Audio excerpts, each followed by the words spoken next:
Hello, everyone, and welcome back to the Searching for Happiness podcast. I am your host, Joseph Grable, and today I have a very special guest with me, someone who knows me all too well, I think. She is an educator, theatrical director, and also a very good friend of mine. Please welcome Lindsey Spring. How are you today? I'm good. Good. Thank you so much for doing this. Yeah, I'm nervous.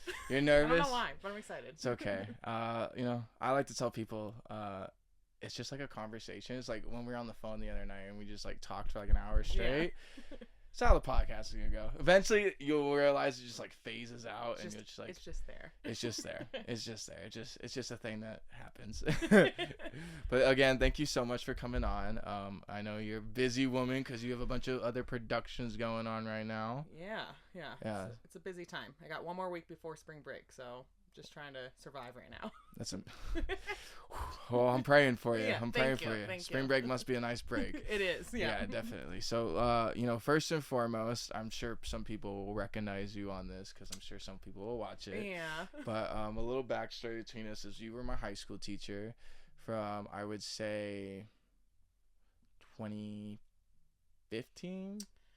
I think so. I think it started the fall of 2015, your junior year. Yeah, so 2015 to the end of the school year in 2017. Yeah. And you were my film teacher, my poetry teacher, and my English teacher. Yep.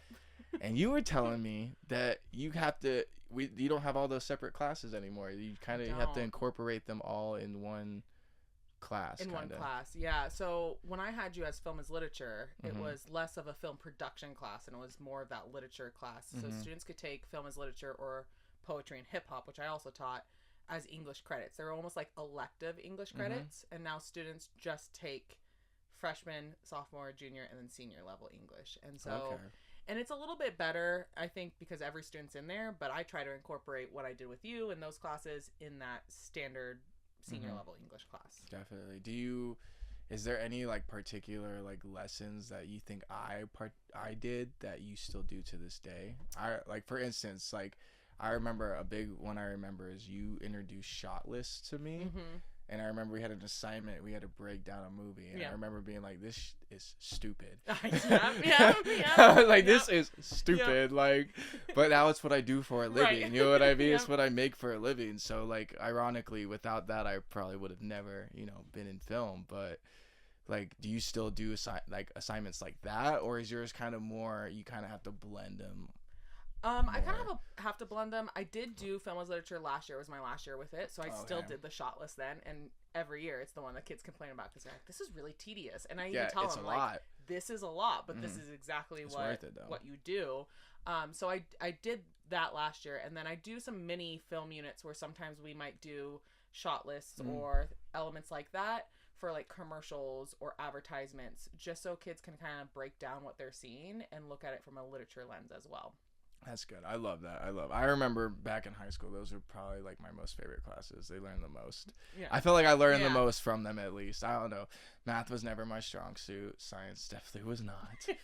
definitely not science. Well, I went to college to be a nurse originally because I didn't think we could make movies. Because make a living off of it. Make a living off of it at least. And so like I kind of just went about and did my thing. I think I was like in class. I was just like, yo, this science thing.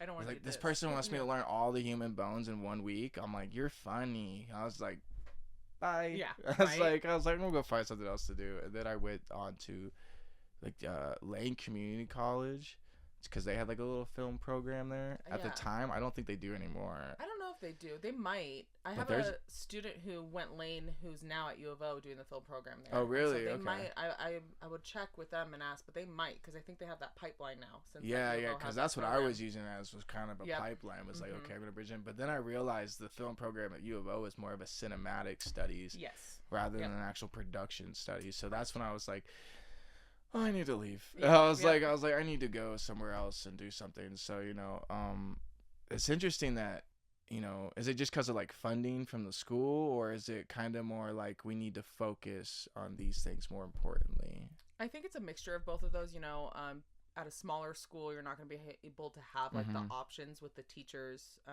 with funding. of what they can teach for that. And so I think like maybe some bigger schools do have options of like film as literature, or maybe they call them different things like narrative composition or something like that.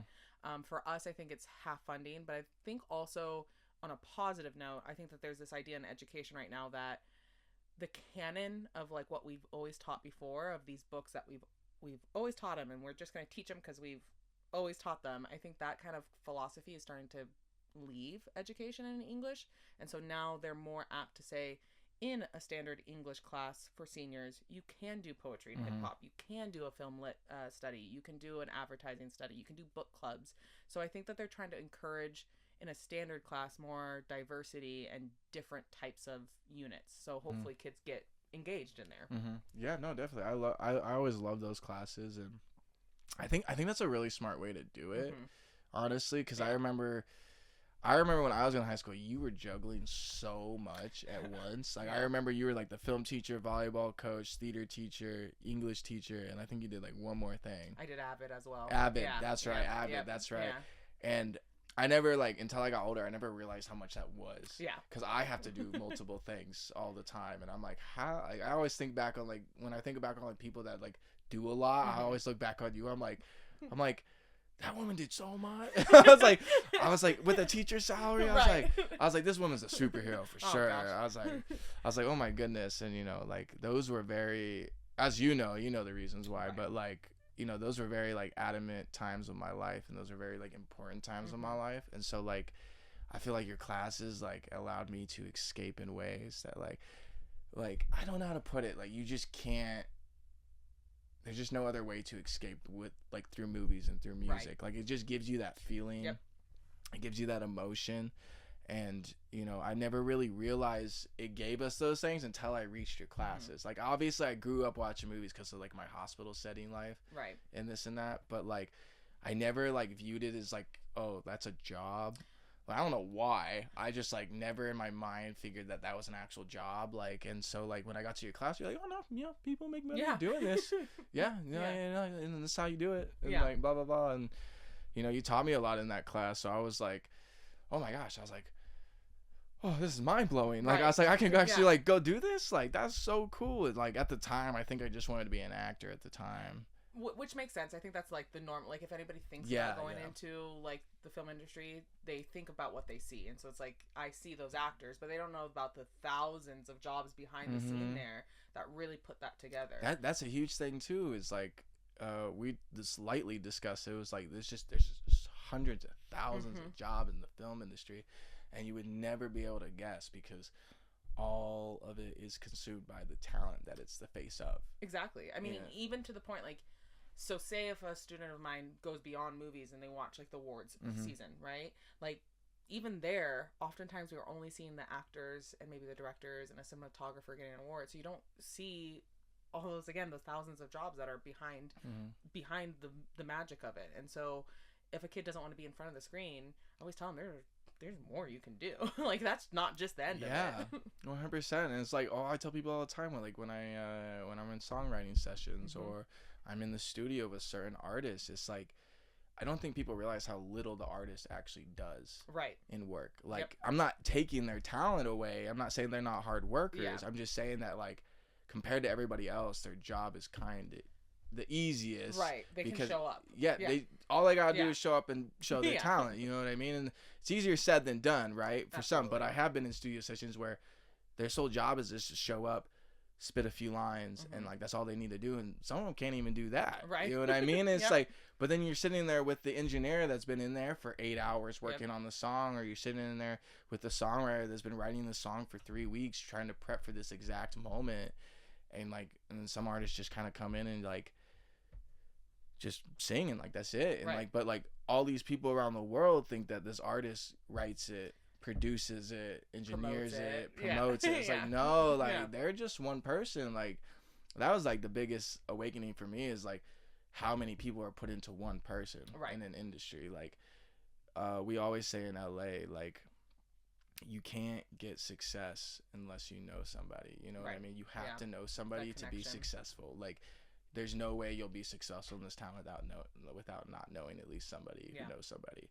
and it's just the harsh reality of it. So it's like, but that's how big the film industry is. Right. It's a huge industry, and it's like, I think that a lot like the film industry, I think teachers can totally relate to this, is you got to do a lot of free work too.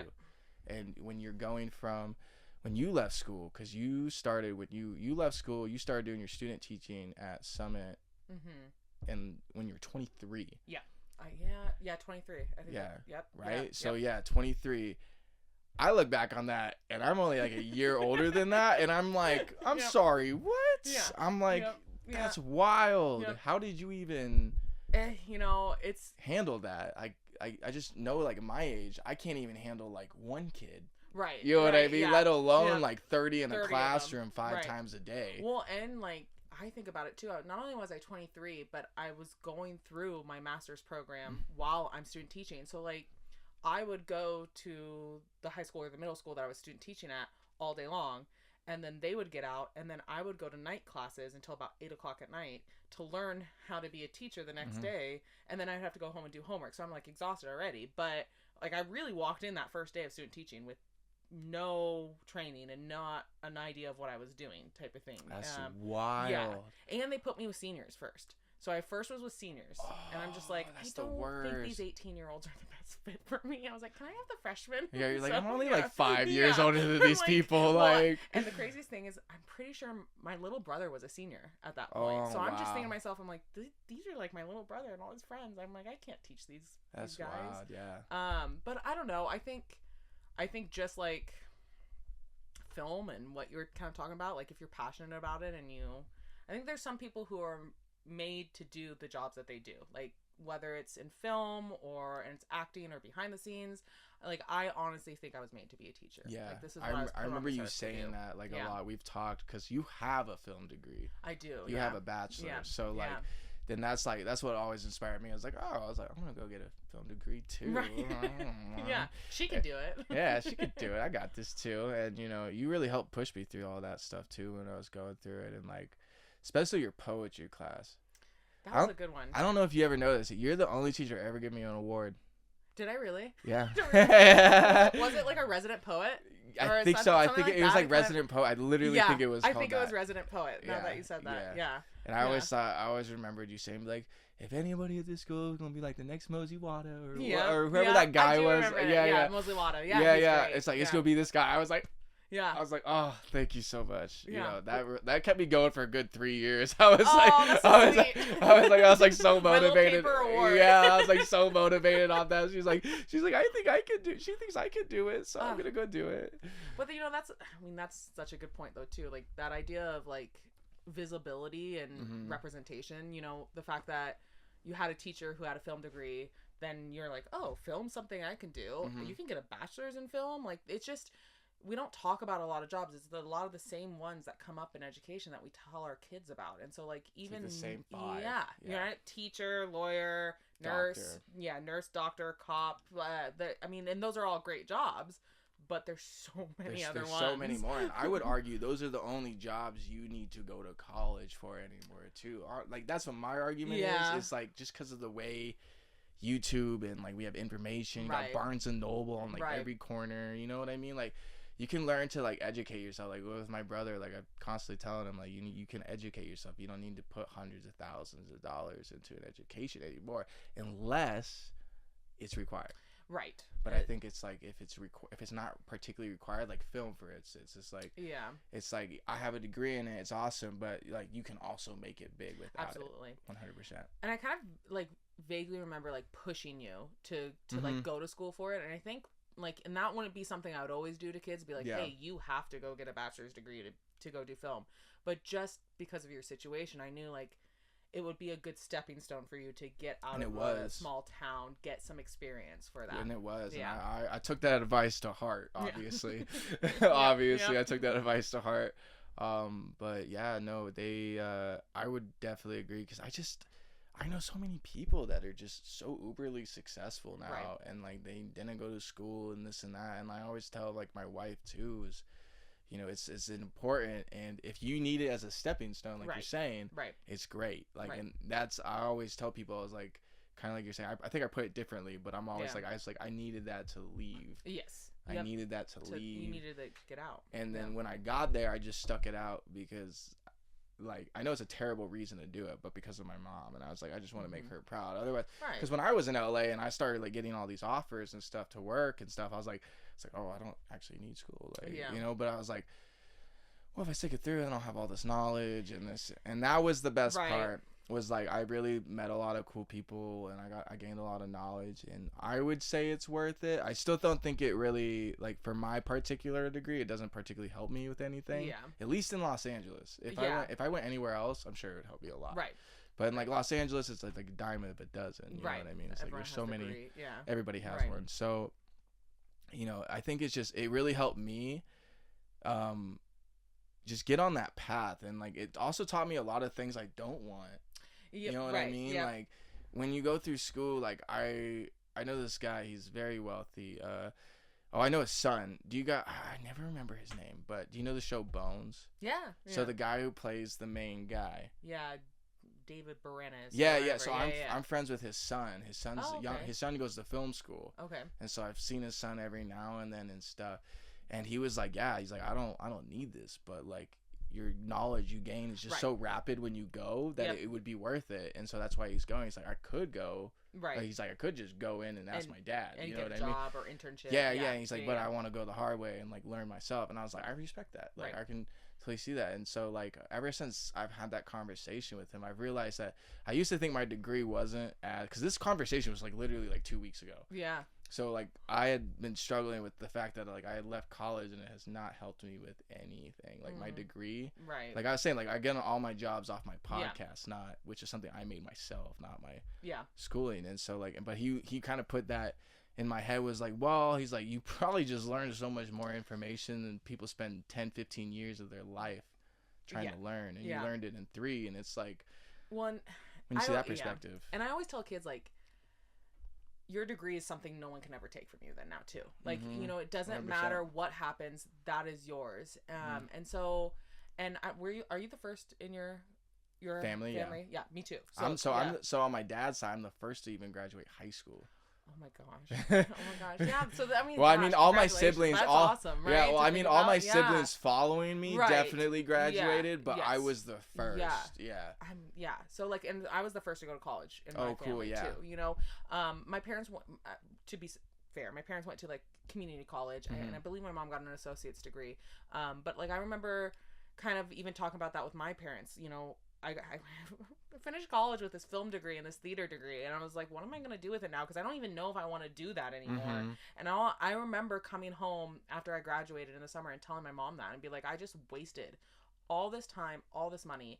And she made a point. She's like, but you've grown up so much, you know, like at 18, I was not ready to where I was at 21 or 22, you know? And so I met friends, I gained confidence, I gained the confidence in my skills. I would have never, 18-year-old Lindsay could have never walked into a classroom and taught any age group. I was just not as confident as I am now. And so I always tell kids, they can never take away that degree from you. And it's a part of growing up too. Like, you get to learn about different cultures and different people and how to, man, I have a horrible roommate and how do I problem solve that situation, you know? And so I think that there's some elements of college where I do encourage a lot of my students who are thinking about it. I never encourage a student who doesn't want to go because I think there's so many different avenues they can do.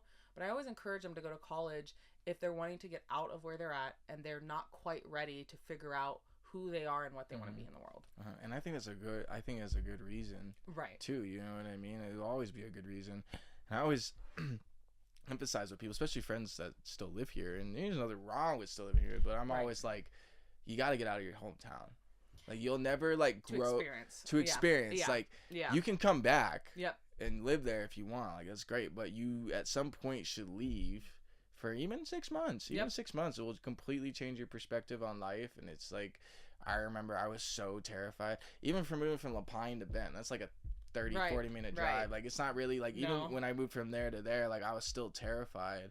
And then, of course, I'm from Bend. I moved to Eugene. Yep. I was even more scared. Yeah. And when I moved to LA, yep. I sold literally everything I owned, my car. Like, I literally moved there with a suitcase and, like, I had roommates. So I was like, okay, I'm going to go meet these guys and just unpack my suitcase. And that's all I own, like, going forward. And, like... It's so crazy to think about. It's so crazy because I sold, like, I sold on my laptop. I sold, like, my PC. I sold everything so I could get there. So I could get there. And then I got there and, like...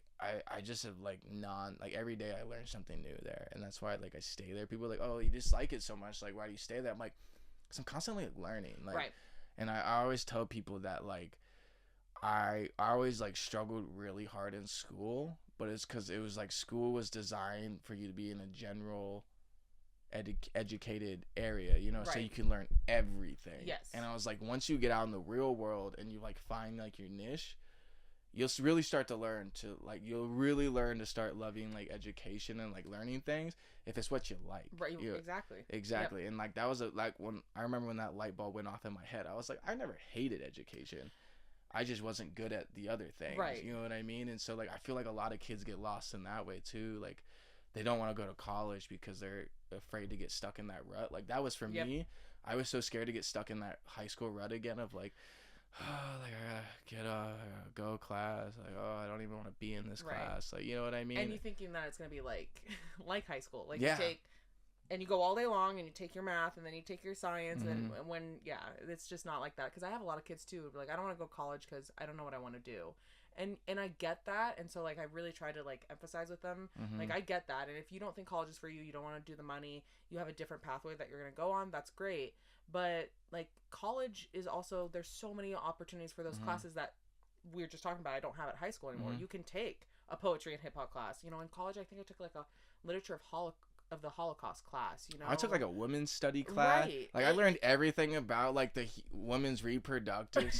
like it's just there's so much stuff. To know. Yeah, but there's just like there's just classes like that in college. Right. And I cannot like emphasize enough to kids about how many of my friends who went to college thinking I'm going to major in this thing, and they took one class that they would never even thought existed, and was like, that's what I actually like, and then they change their major, you know? So I tell kids, if you don't know what you want to be, but you know you want to go to college and just take a variety of classes until you find that passion. I always tell people too is like, you know, you don't have to graduate. Like I tell my friends that too, because they're like, oh, I just want to get educated. I'm like, you know, you can just go take those classes. You can audit courses. Yeah, you can like audit them and like you can just take them and watch them and learn, and like you don't have to you don't have to get a degree. If you just want to like purposely educate yourself and in a like a structural area, that's perfect. Like I tell my wife that all the time. I'm like, baby, you just want to be educated. You don't want a degree. You just want education is what you want. You want structure. And she was like, and once I told her that, I was like, oh, you're right. I just want to learn. Like, I don't care for the degree part. I just want to learn the knowledge, because like it kind of goes back to the day and age. It's like, of course, you know, doctor, teacher, lawyer, you know, nurse, all that. You're going to have to get a degree for it no matter what, or a certification if you're like an LPN or you know, whatever. But it's like, if you want to be like a business person, or if you want to be an entrepreneur of any type, or anything in like entertainment or whatnot, right? Anything in those aspects, you can go to college and like educate yourself in those terms. Like when I was in college, I took a bunch of business classes for no reason. Yeah. I didn't need to. I just took them because I wanted to educate myself in business. And now that I do, like, it helps with my content creation. You know what I mean? Yep. And it's like, I feel like a lot of people don't realize that too, is you can just go and take the classes. You don't actually have to be fully committed to school as well. No. And there's also a lot of times like continuing courses, you know, like specifically for adults, you know, you want to learn more 100%. About cameras, or you want to learn more about cooking, like you can go to all these classes and take them. And I don't think people understand that either. It's like this idea that you have to finish with that degree is kind of painted into the heads a lot. Yeah. Do you think that's kind of because of like the way the school system was originally designed, or you think that's just kind of like society has just drilled it in our heads so much that it's just the normal? I think multiple probably reasons why. And I would say when I graduated high school, I think it was kind of the start of the time of really pushing this idea that every single kid is going to go to college. And so I graduated in 2007 from high school. And I really think that that was the concept of every single kid is going to go to college. And I think the idea was that it makes the school system look like they're doing their jobs, you know? And maybe it was this idea that society wanted to keep teachers in school districts accountable, and how many of your kids are going to a 2-year, 4-year university. And so I think that push kind of started there. I do think it's a shift culturally that we've seen in America in the last, I don't know, maybe like 30 years, that what once was the high school diploma, like you got your high school diploma, you could almost go out and get any job you wanted. There was very few you needed a college degree for, and it was more of an elite, like privileged class who got their college degrees. I think in the last 30 years, it's kind of shifted where that high school degree sometimes can't get you much, and can't so even get you a job at McDonald's yeah, and so I think that shift has shifted to like then a college degree, doesn't matter what it's in, but you have a college degree that gets you in the door. And so I think that was one thing that kind of shifted. I would say since I started teaching, so now 10 years, it has shifted again. And so I'm noticing a lot more push on like trade schools. Like, do you want to be a lineman? Do electricity? Do you want to do, go to a beauty school type of thing? So that's kind of the shift I'm seeing. I think most of the idea is like, go do something though. Yeah. Go get educated, like have a sort of skill or a trade of some sort, because that's something no one can take from you. Exactly, 100%. And I think they were kind of rolling out the trade school stuff and kind of reintroducing that when as I was leaving school. Yeah. Because I remember sitting in Cindy Jarrett's classes. Yeah. And the UTI people would come. Yep. There was like welders that would come. Yeah, she did great bringing in trade schools. Yeah. And I always like, before that class, I didn't even know what a trade school was. You know what I mean? Right. And that was like my sophomore, junior year, and it was just now being introduced to me. And it was like, I feel like that, but that's the way the system was originally designed. It was like, oh, trade schools are kind of not as good as colleges, even though they are just as good, if not better. Like, because it really, like, everyone I know that went to a trade school also almost gets immediate job placement too. Absolutely. Like, I have friends that went to UTI over up in Sacramento, and they out in LA. Like, the week after they graduated, they had like a manager position at like the Toyota in like Culver City or something. You know what I mean? Like, it's that specialized education, whatever it is you're doing, you know, but it is that element. Like, I went to school and I got my bachelor's degree, but really there wasn't much I could do with it, you know, where I was at. And so when I made the decision to be a teacher, I had to go get my master's degree. So that's why I kind of equate sometimes that bachelor's degree to what maybe for like my parents' generation, what the high school degree was. Yeah. Was that like ultimately the decision why you chose teaching over film, or is there more like a deeper reason for that? It's kind of like twofold. My senior year in college, I got to be part of a program called the Inside Out program. I think I've heard of that. Yeah. And so I was I was an outside student, and so I took the course. It just happened by accident. Like, there's a lot of things in my life of where I got to that was kind of like kismic, or like just I don't know. I needed a 500 level film course. Like, that's literally what it comes down to, is I needed a 500 level film course, and there was only one being offered winter term, and it said Inside Out program. I had no idea what it was, and so I applied to the class, and then they only took 15 students, and basically I went to Oregon State Correctional Institute, and I took class with incarcerated men. And so we would watch the movies outside and do all the homework, and then every Thursday my classmates and myself would drive to the prison and go in through the prison, and we would have like a 4-hour class with all these men in there who were incarcerated and stuff. And I bet that was scary. It was like terrifying. Being a woman. Yeah, I'm sure it was horrifying. Yeah. There were some elements. I mean, they were all, you know, good behavior. They were all college students themselves. And it was a privileged program for them. They couldn't be in it if they were doing, you know, things they weren't supposed to be doing. It's probably most of them are probably non-violent offenders too, probably. Yeah, you know, yeah. I don't know, but yeah, you're like, I don't want to think about it, Joseph. I don't want to think about it. I don't know, but you know, that class like changed the whole course of my life, because I had one conversation with one man when I don't even know what movie we were talking about at that moment, but he was telling me his story of like how he was the oldest of like 10 siblings, and at 14 his mom and dad was way gone and mom was long gone, and so he started taking care of all his younger siblings, and then he got involved with Mexican mafia and selling drugs, and made his way up to Portland and got in trouble and was in prison for the rest of his life. And so he made a comment to me, like, just kind of like passing comment of, you know, like, no one really ever cared about me and no adult ever cared about me. And he's like, I sometimes wonder if one adult would have cared, if my path would have been different. Yeah. And it like really stuck with me. And I was just like, what am I doing? Like, and I liked what I was doing, but I didn't feel passionate about it. And I was in classes with some people who were making these films. And I remember doing like this one film product. And I was like, oh, do we have to do another shot? And I remember the guy looked at me like, Lindsay, this is literally what we are doing right now. This is a film class. And I was just like, oh my God, I'm just so tired of doing it. And so the way they spoke about film wasn't the way I was speaking about film. Mm-hmm. And so I knew something was kind of off there. That's what I'm like starting to feel too. It's like you meet people that are obsessed. Right. Like obsessed. Mm-hmm. Like it is their entire life. Yep.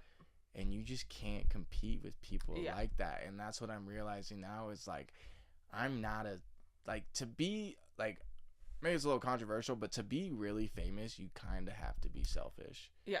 You really do. And like, I'm not that I'm trying to be famous, but like, that's when I realized, I was like, oh, this might not be the full path that I was meant for. Cause like, I'm not a selfish person. Like, I would love to preach to the world my messages and stuff. Like, that'd be cool, like, and all. But like, if I gotta like do all this stuff and be mean to people and like treat people like crap just because like it's the way to there, like I'm not comfortable doing that, but that's what you gotta do to get where you want to be in the business. So like right now, like I'm feeling that too, is like I'm not obsessed with this stuff like these people are. Like I'm not obsessed so much to where like I don't mind screwing anybody over to get anything I want. And like I know a lot of people like that, and like no shade to them, it's cool, like do their thing, but it's like that's just not me, like, you know. And it's so that's why I focus more on the podcast now too, is because it's like I enjoy doing that more. When I'm like on a set, I'm like, bro, I was like,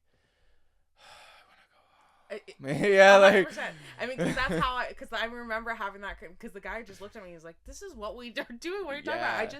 I didn't feel that passion about it, and so it's like you kind of have to find. So if the podcast is what's passionate, that was for me. Is, you know, I was very lucky too. I had parents who were completely 100% supportive. When I told them I was going to major in film and theater, they never once questioned me. Yeah, mine didn't either. Thank God. It's like they did it like they did like very first, and then I took them to LA, and they're like, "Oh, you got this, dude. You're good." My parents didn't ask one question. Not a time of like, "What are you gonna do with this?" Or anything like that. That's awesome. So, but I knew I wasn't as passionate, and so I was doing that program, and I was coming up on graduation, and so I was doing that program, and then I graduated, and then I had to do a summer, and then I started getting really sick. And so I had a couple different things lined up in LA, and I was starting to already panic because I was like, I don't think this is for me. And I was going more into the casting realm. I really liked that part of it. I had done some casting work in college. And so I had a couple internships that I was talking through and about ready to like go and do. And I ended up getting really sick and burnt through all my savings trying to figure out what was going on, and I ended up having Crohn's disease. Yeah, I was just about to ask about that. Yeah, if that's what you're talking about. And so it was like my whole summer after I graduated, I was just so sick I couldn't get out of bed. And I feel like that's a disease like no one really talks about too. I mean, before we discussed, I didn't even know anything about it, you know. But it controls your whole like digestive system, and it's terrible. Yeah, your whole body. I'm sorry you have to deal with that. Yeah, it's a lot. And you still deal with that to this day, because it's a like a life thing, right? There's no cure. There's no cure. They just have medication though. Medication, and then eventually, like sometimes if it gets really bad, you have to have surgery, and so like that's kind of where I'm going down to the pipeline too. So once your medication stops working, and then if there's no new medication, you have to get surgery for it and stuff. But does it like, what happens after the surgery though? Do you know? Typically after the surgery, it depends on each person and where the disease is located, but because since it's the digestive tract, it can be located anywhere, like where yours anywhere is from here to there. 100%.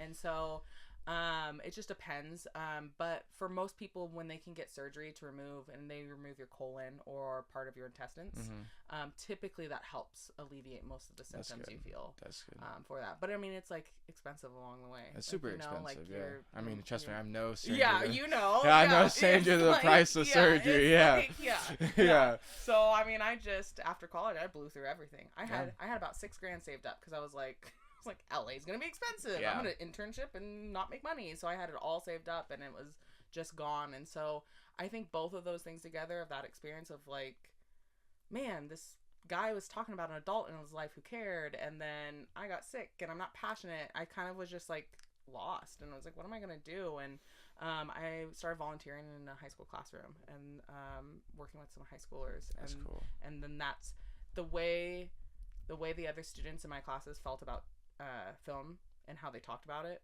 That's how I feel about teaching. And so, and still, that's how dope. I still feel about it. You know, that's what I'm looking for. Is like, I just like when I talk about film now, I'm just like, it's cool, it's fun, and people are like, you don't seem so great about it. I was like, and it kind of goes back to the free work. Is I've probably worked over like 200, 300 hours of free work. I just like, I don't make money off that stuff like people think people do. Like, a lot of my money comes from side hustles, you know what I mean? And like, we discussed some of those earlier, but like, it's just, you have to do so much free work in that business to get somewhere, and then like, it also gets you nowhere anyways. So it's like, it's just this weird, it's just like this weird thing. And I think by the time I was this is about like a year ago now, I think I like finally just like my hype for it just like died down, and I just haven't regained it. Like, I don't know if that's, I used to think it was just because I was in school and I was tired of school, but then I left school and I graduated and got my degree and stuff, and then like it just didn't go away, and I was like,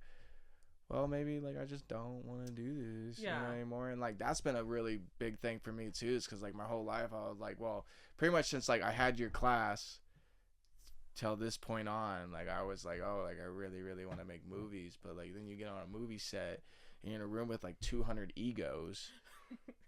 It's not fun. It's not fun. Like, it's not fun getting yelled at. It's not fun hearing people get yelled at. It's just not a fun environment to be in. And like, there's some sets that are cool, like, and fun. Like, there's like a saying like, oh, this is a Tom Hanks set, or this is a like a, I don't know, like a Clint Eastwood set. And like, by that, like, if it's a Tom Hanks set, it means like y'all gotta respect each other, y'all gotta like, there's no yelling allowed, there's none of that.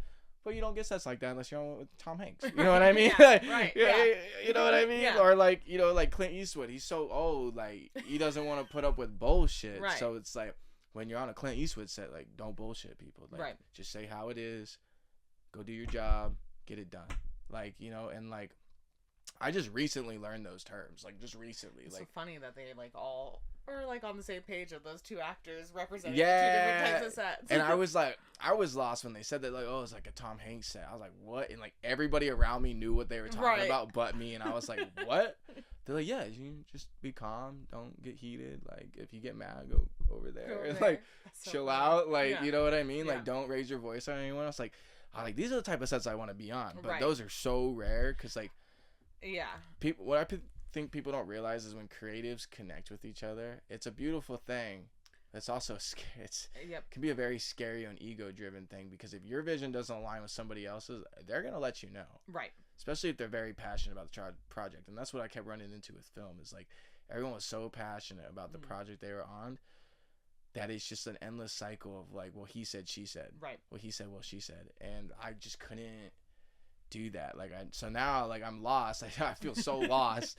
I'm lost more than ever. Like, I feel more lost than I did when I left high school, which is scary. But at the same time, it's like, when we were talking at lunch of me being in rooms with like songwriters and stuff like that, it's like, I look back and I'm like, I'm doing everything I ever wanted to do. It just doesn't feel like what I was expecting. So I can't celebrate. Like, I don't celebrate it. You know what I mean? Like, people tell me all the time, like, oh, you were on set with this person. I'm like, the parts.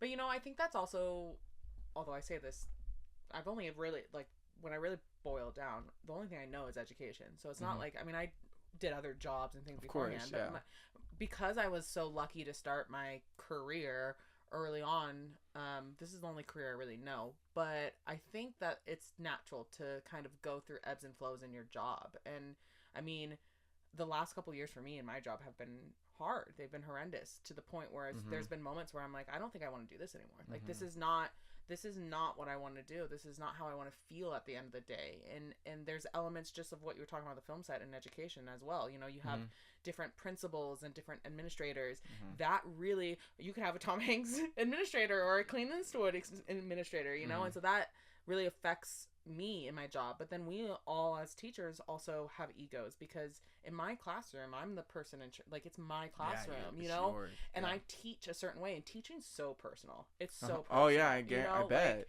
it's just who you are. And so my style of teaching might clash with this teacher over here, and it might clash with my principal. And so there's ebbs and flows, I think, in all jobs of that. And it might not mean that I don't like teaching. It just might mean that moment in my life, it's not where I want to be. Yeah, no, I feel like a lot of people struggle with that too. And that's the thing I learned as like an adult too, is like in high school I used to think that like us kids are the only ones that kind of like feel like we're struggling. And I just like reached, I think it was literally like not even 6 months ago, I was just like sitting on the couch and I looked at my wife, I was like this is adulthood? Like, yeah. I was always looking at like 25-year-olds, 26-year-olds, and like, oh, y'all got your shit together. And I'm like, yo, like, I don't even remember what I had for breakfast, man. Like, you know, like, I don't even remember like where I was the night before. Right. I'm like, I just like, and I think that's like a thing, you know, growing up in school too, is like society has like this picture of adulthood that like nobody tells you about how it actually is. Like, they'll tell you, but you don't get it until you experience it. It was like the same thing about when we were talking about like politics earlier today, and we're just like, we've been telling you guys these things for years, right?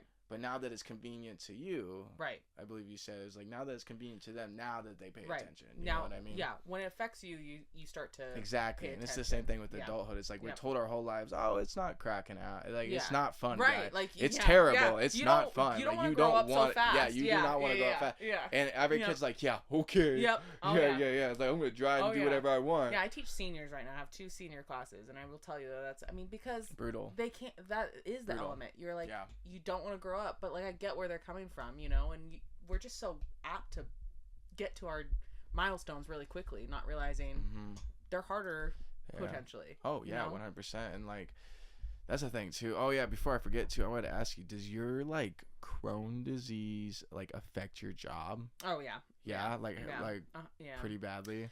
You know, it depends. So when you're in active Crohn's, it's called a flare. And so basically it means that you have inflammation in your body in some capacity. It could be in your digestive tract. For me, I have Crohn's related arthritis. So I think I remember you used to be like, you used to talk about that in class. Yeah, sometimes I have a cane when it gets really bad. Oh, really? Or I have braces for my hands. I remember the braces. Yeah.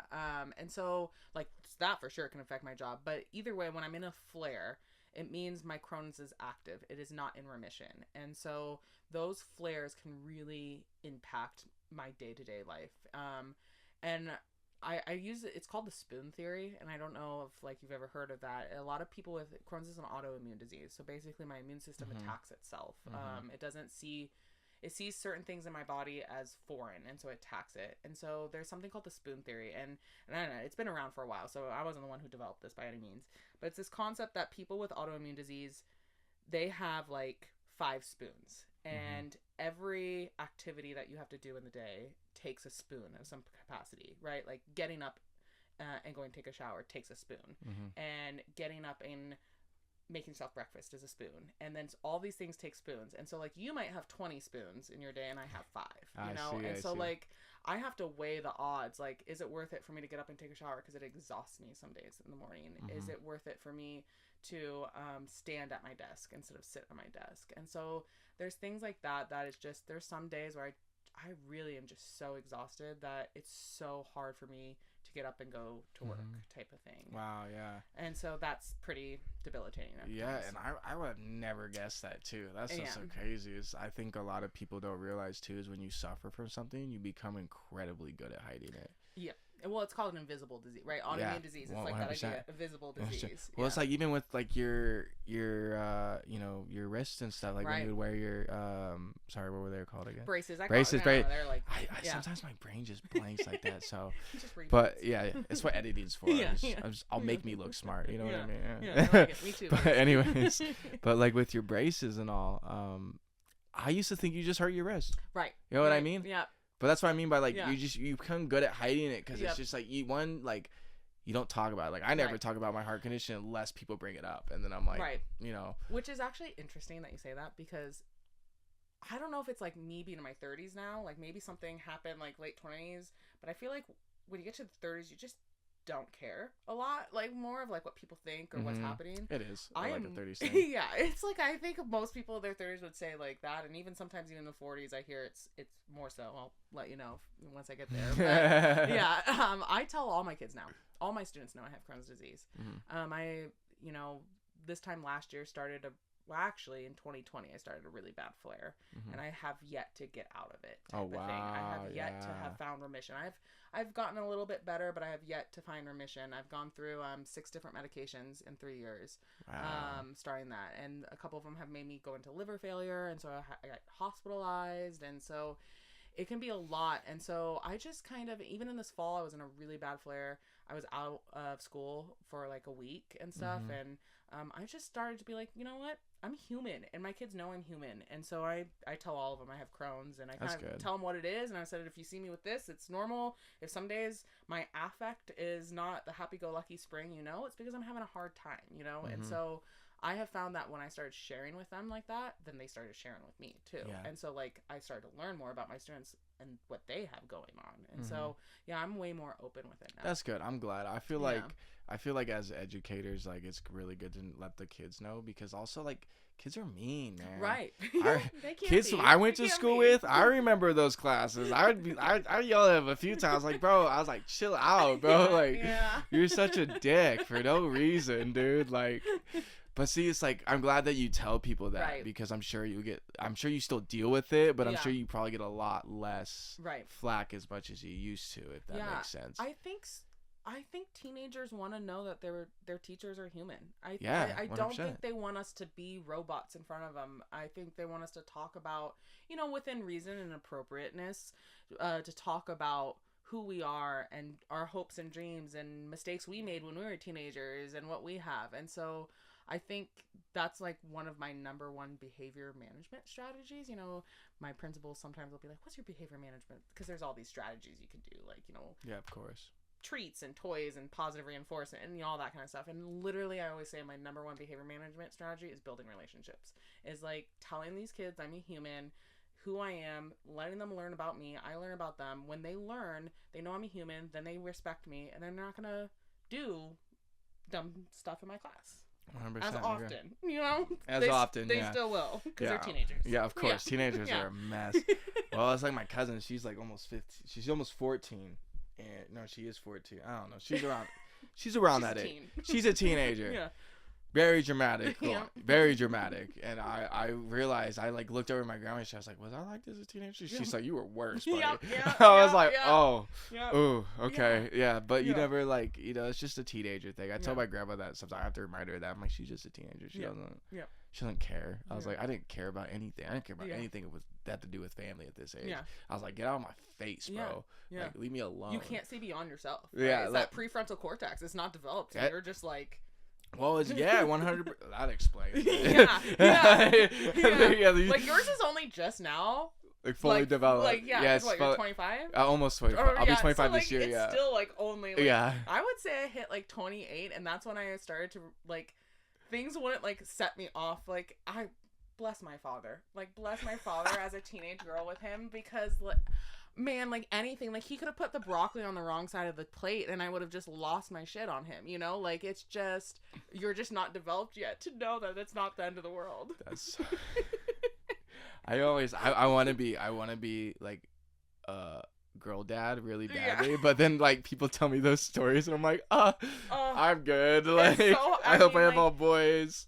Like I said, I would say in the last, because I'm 33, so I'll be 34 here soon, and I would say in the last 5 years I've really, whether it's the prefrontal cortex or whatever it is, I've started to really like be able to step back and be like, wow, I really was crazy. Like, I really was like, I would yell at my dad if he didn't have the right socks in my basketball bag, like, because it was the end of the world, and so like I try to remind myself that when a kid's like freaking out in my classroom. I'm like, yep, their prefrontal cortex is just not developed.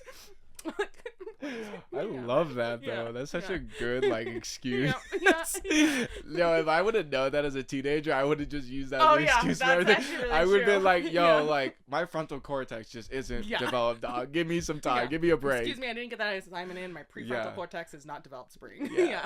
No, me and Rachel Whitcomb, we went out to lunch after our episode, and we were talking about that, like how we're reached that age where our brains are almost fully developed.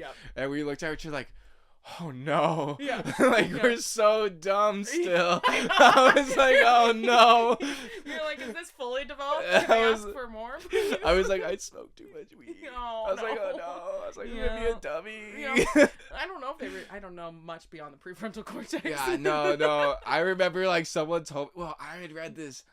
I stopped, dabbing with all that stuff, like so much because I had listened to this podcast where this guy, his name's Huberman. He's like this like leading scientist in the world right now. You know what I'm talking about? Huberman Labs. Yeah. I watched this episode on the effects of cannabis in adolescence.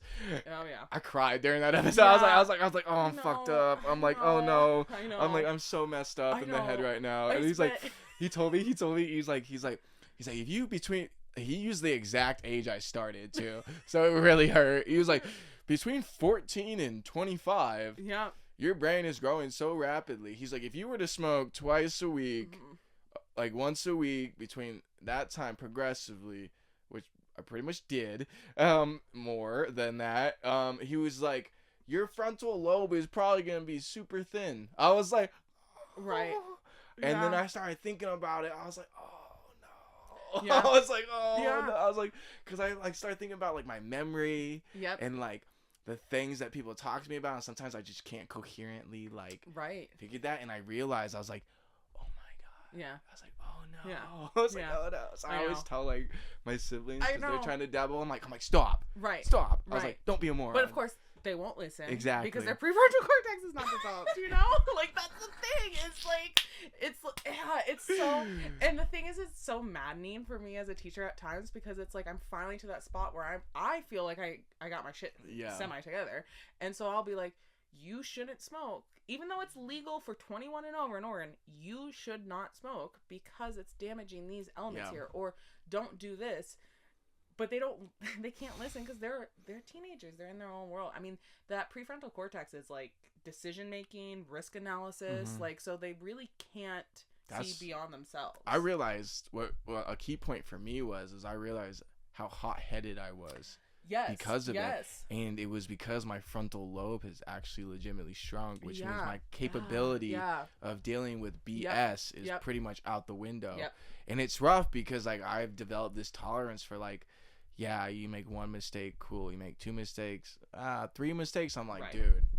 Right. Like, I have zero patience for it. Like, especially if it's the same mistake over and over. I'm like, I really have zero patience for it. And I don't know, like, if it's maybe a mixture of that and me just working in the film business and I get in trouble for the same reasons. Right. You know what I mean? Yep. I don't know if it's that or if it's just because, like, my brain actually is shrunk a little bit. And, like, so I emphasize that with my siblings. My sister's pretty good about it. She's going to the military, so I don't gotta worry about that stuff. But my brother, he's a little pothead. He's like 19, a little pothead. I'm like, bro, calling out your brother right now. Yeah.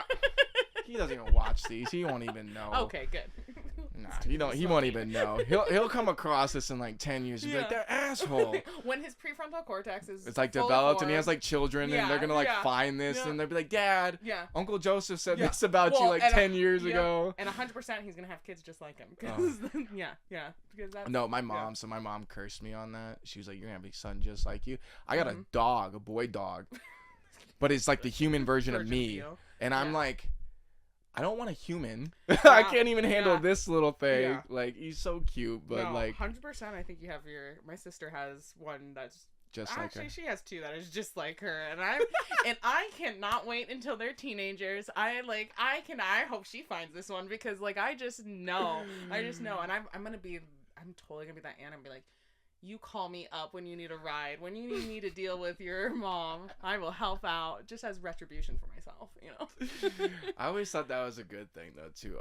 You know what I mean? 100%. Like, having someone like that in your corner. Like, thankfully, I had my mom in my corner. I think for her, like, my mom, after I turned 16, I told her I like smoked and stuff like that. You know, but I think with my mom, she never got mad about it because I think she realized it helped me more than medicine actually did. So at that time, like for what I was going through, like of course people don't really have context, but of course you knew what I was going through and stuff, and like, you know, dealing with like traumatic events like that can really like alter someone's DNA as well. You know what I mean? I think my mom realized that like at the time, she hated it. She like. We would get in screaming matches over this stuff, you know what I mean? I'd be like sneaking out of the house, you know what I mean? Just trying to go do it, you know what I mean? We get in screaming matches, and I think she just eventually threw in the towel because I like just straight up told her, I was like, this is the only thing that makes me happy in this entire world. Yeah.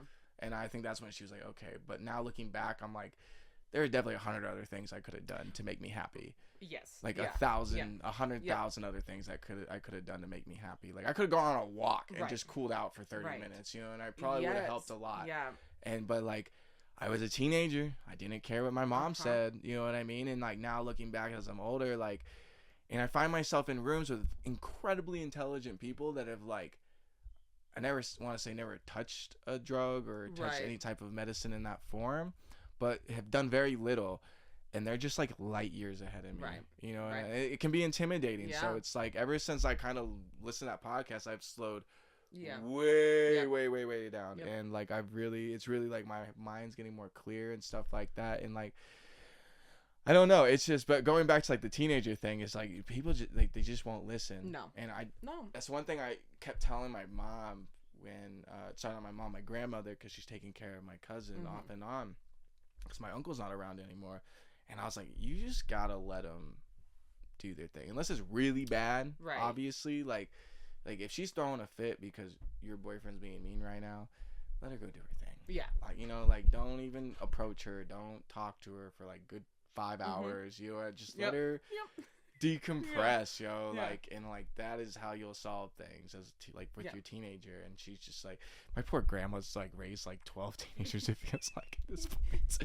Well, it's like when I was between her age, like a bit younger and to the age she is now, my brother had cancer. Yeah, I remember. Yeah, so I lived with her. Yeah. So she raised me practically as a teenager till my back end of my teenage years.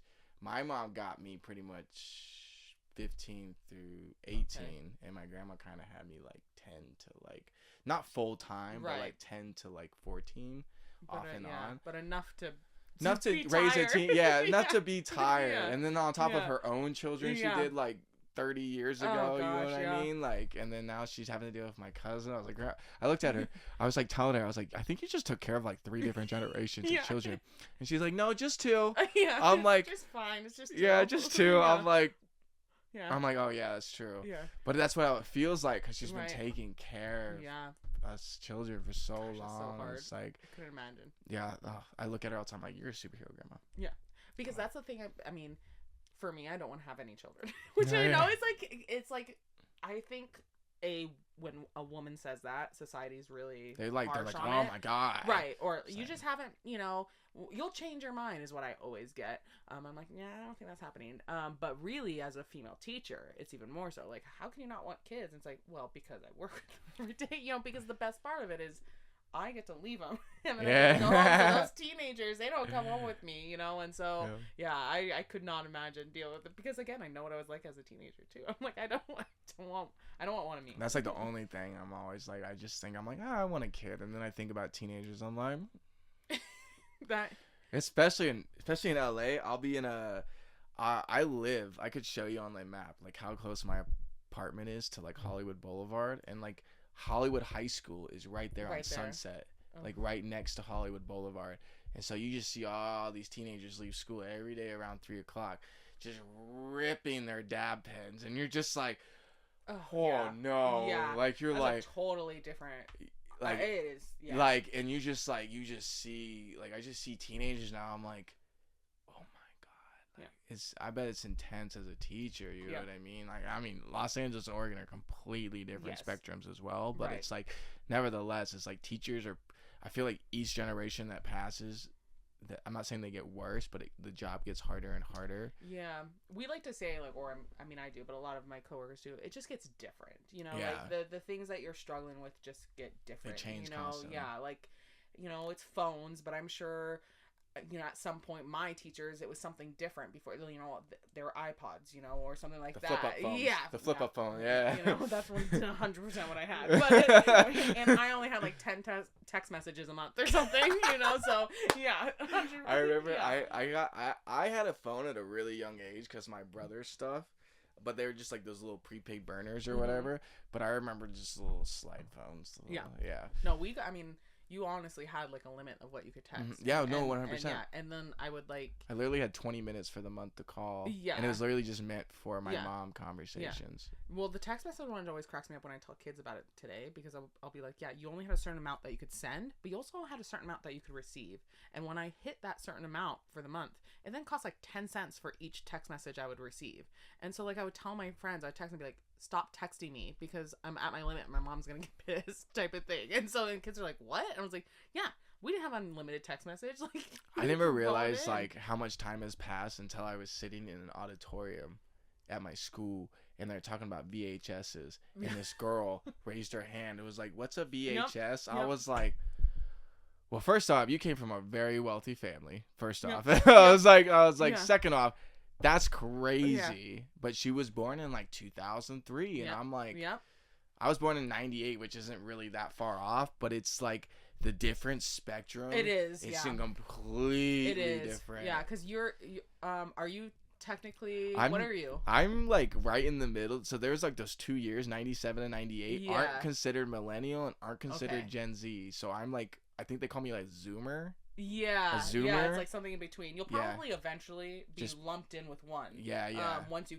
get further away. Like I was born in those two weird years. Yeah, where they're like, oh, we don't know what to do with these years. Yeah, because it is a enough of a difference. For like that. I experienced everything millennials experienced, but I also experienced everything Gen Zers kind of experienced. But like I didn't experience what Gen Zers experienced until like the back end towards high school, like the technology thing, because I couldn't afford technology till I left school. That's the other thing. Yeah. You know what I mean? A lot of people don't realize too in this world. It's like I'm in LA sometimes. I'll be like, yo, like you realize like a lot of people in this world can't afford any of this stuff you have.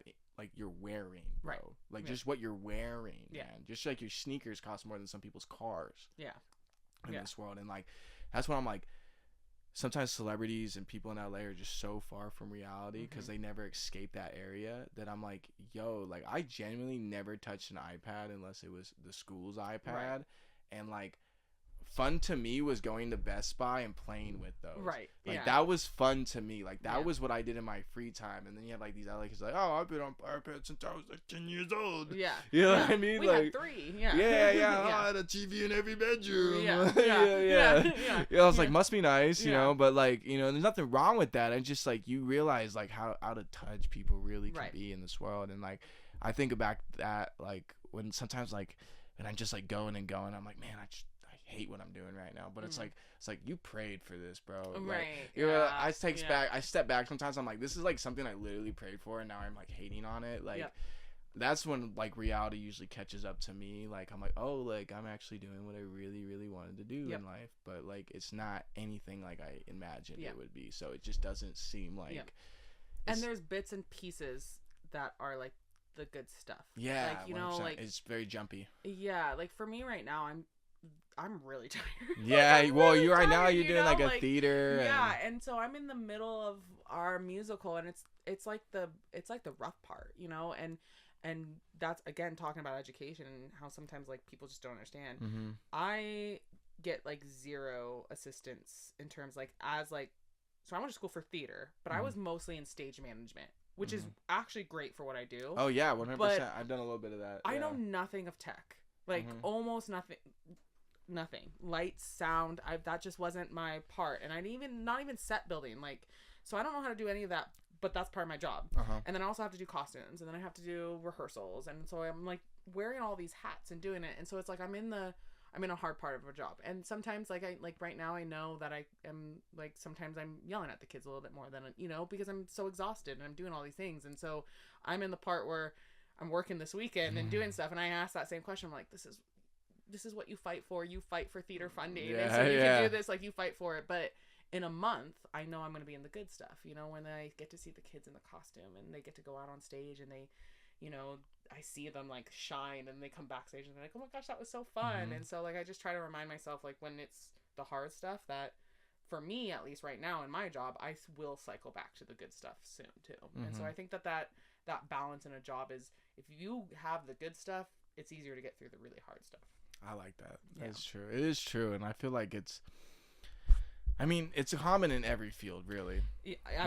Obviously. But, it's like, I think a lot of people just get caught up on the idea that it always has to be good all the time. And, like, that's why I noticed a lot of people in LA leave, is because they expect it to be good all the time. And then, like, month 6 rolls around with them not finding work, and they're like, oh, no. Yeah. Like, and I've been there. I'm there right now. Like, I'm there. Like, I've literally have worked one job since I graduated that was, like, paid and, like, a big deal. You know what I mean? Yeah. And it was one of the songwriting sessions. And, like, it's just, like, you just have to look out for those moments, too. Right. You got to pay attention. You got to, like, I like to tell people not to live their life on autopilot. You know what I mean? Like I have found myself many times where I'm just, like, going through the days just to get through them. And it's like, sometimes you have to just, like, even like on a car ride home, just, like, sit back and think about, like, where you came from, like, how far you've come from doing that. And, like, because I'll lose my shit sometimes where I'm just like, yo, I'm about to, like, just get up and leave and like move to a different state and just, like, screw all this. Like, and then, but it's like, you want this for this reason and this reason, and, like, you need this so you can do this and this and this. And it's like, it's a hard thing to realize, but at the same time, it allows you to be grateful in ways, and it makes you, I'm sure with you, like, even though, like, this production's really hard and you literally have to wear every single hat, like, I don't think people realize how much work that is. Like, I do, because I'm an assistant director, and my head is spinning 24/7, having to do a lot of similar things, and I just think people don't realize how much work that takes, and like, how much energy that takes, and then they want you to be a good teacher, and then a good friend, and like a good significant other, and this and that, and it's like, there's just not enough room to be good at everything at once. Someone always told me, like, you can't be good at 4 things at the same time. You can't be, like, I think he put it like, you can't be a great dad, a great husband, a great worker, and a great friend at the same time. You just can't. You can't. It's impossible. No. And I always say that idea, like, I'd rather personally do a couple things extremely well than do a bunch of things mediocre. Yeah. Because to me, 100%. If you have the privilege to do that, obviously, but for me, I've had to in my career learn to let go of some things. Even though I really liked it, I loved coaching volleyball, I loved doing Avid, I loved doing certain things, but I just can't do it all. And so, and it's not fair to me, and it's not fair to the kids. So I pick a couple things, and even though those are still a lot, I get really good at those, and then let somebody else shine in the other stuff. Yeah, it's the same for me as an entrepreneur. Like, I'm like, oh, I want to do real estate, and I want to make music, and I want to, make a podcast and do movies. But it's like, you got to pick 3 of those, buddy. Like, you can't do all those. Like, you can once you're that person, you can. Right. And but, you have like, more help. And, exactly. The bigger you get, or, like, the more you progress in your career, the more help hopefully you'll get. You know what I mean? And hopefully in a few years you'll have assistance with the theater stuff. Hopefully, you know what I mean? So, nevertheless. But before we wrap up, I just want you to know that, like, you're like, oh no. You're like, Joseph, don't make me. No. I was like, don't you cry, because I feel like I did really good. I got through the whole thing without it. Well, that's why I left it for the end. You know what I mean? Just in case. I knew you said something about it, but, like, genuinely, I really don't think I'd be anywhere without you. Aww. Like, that time in high school, oh my God. Like, people that don't know context of, like, what happened to me in high school. Like, I was dealing, like, the loss of, like, my brother. I didn't, like, I won't say the full reason, but my uncle did some stuff, and, like, he's not around anymore, and, like, that was a really, really hard time in my life. And, like, that was time when, like, obviously I loved movies. That was how I was, like, escaping, was movies. Yeah. But at the time, I think he did it. So it was February 2016, so that was my junior year, and I was in the middle of, like, your poetry class, I think, or I just finished. It was the new term. Yeah, it was the new term. So I was in your second poetry class. I took hip hop and poetry, and then you did another poetry class, but I dropped out of school. Oh. So I never finished that class. Okay.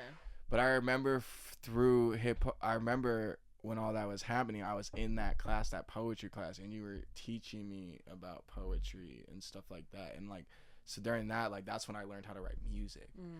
So I've been writing music forever. Yeah. Forever. I just am now getting to the point to where like I can show people my music. You know what I mean? Where I can just like slide it across the table type. They'd be like, hey, just in case you want to see this. You know what and I have songs that are made now. You know what I mean? Like, and they're not released, but they're made in my phone and stuff. And like, I always look back on those 2 years. I'm just like, Miss Spring was the shit. I was like, Miss Spring was the shit, man. I was like, if it wasn't for that woman, like even the shot list, like we were talking about shot list earlier this episode, was like, that taught me something. Like when I got into film school, I knew what that was. Yeah. And nobody knew what the fuck that was. And I was like, everyone's like, you ever heard of shot list? I was like, this guy. I have. I was like, my teacher taught me. And everyone was looking at me like, what? Like, who's this fucking weird?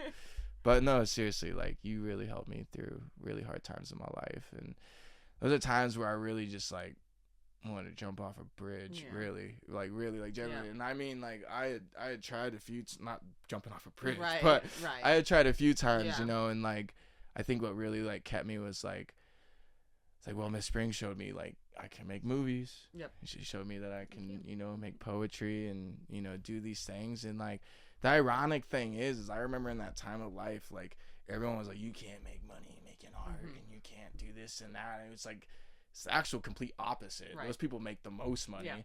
You know what I mean? And, like, I think you really changed my perspective on that, because at that time in my life, I was like, listen, like, I would never make money doing this stuff. And then, like, you know, you're like, there's like hundreds of thousands of people that do this.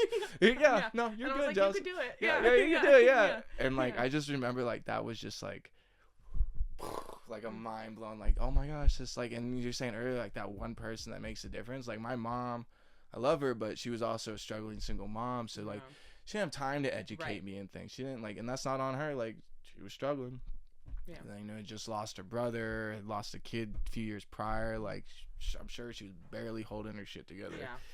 I ask her about that stuff all the time, and she still won't answer me. Yeah. So, you know, like, so you really, like, you were, like, you know, you're talking about another student kind of being, like, you're, like, their second mother. It's, like, that's how I felt towards you. Even though I didn't have, like, the call, like, the call in, like, you all the time and stuff.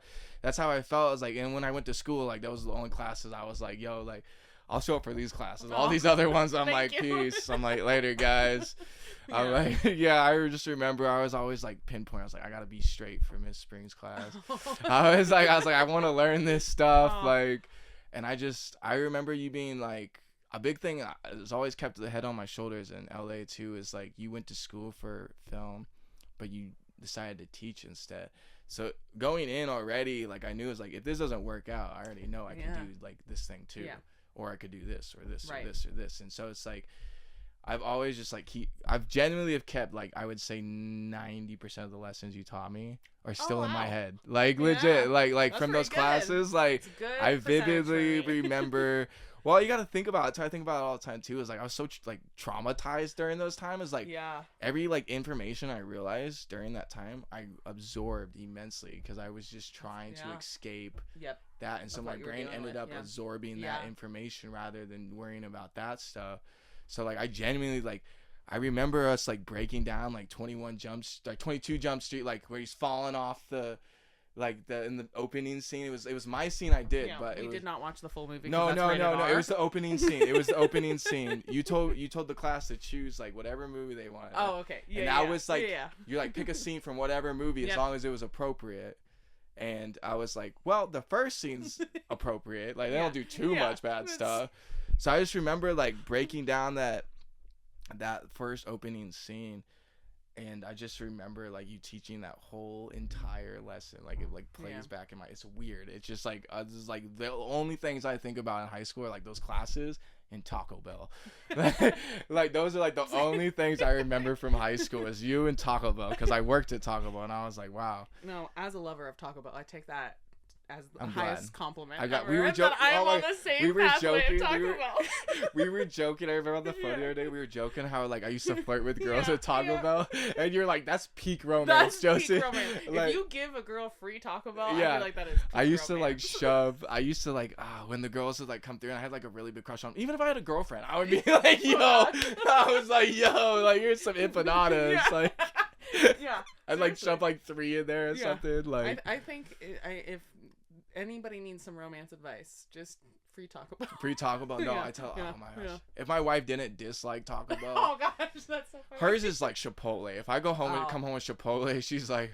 There it is. She's like, hug me, man. Like, come here. Way to her heart. Right to her heart. But seriously, nevertheless, you know, you really helped me through so much. And looking back, like, I don't know, like 6 years later, I think now, 6 years. Yeah, it's my 6th year since I graduated. You helped my life a lot. I don't know if you realize that. And you help a lot of people's. I don't think you realize. I always, no, seriously, like when I'm like, oh, like this whole trip, I've been like, oh, I'm going to interview Miss Spring. Every single person's like, no. They're like, no way. They're like, I love Miss Spring. And I'm like, so right. Sweet. I'm like, and I've talked to so many people since I've been back. And they're just like, oh my God, that's dope. You're having her on. And like, so thank you so much. Yeah. I really do, because it's been a rough couple years in education in general, just because of the pandemic. 100%.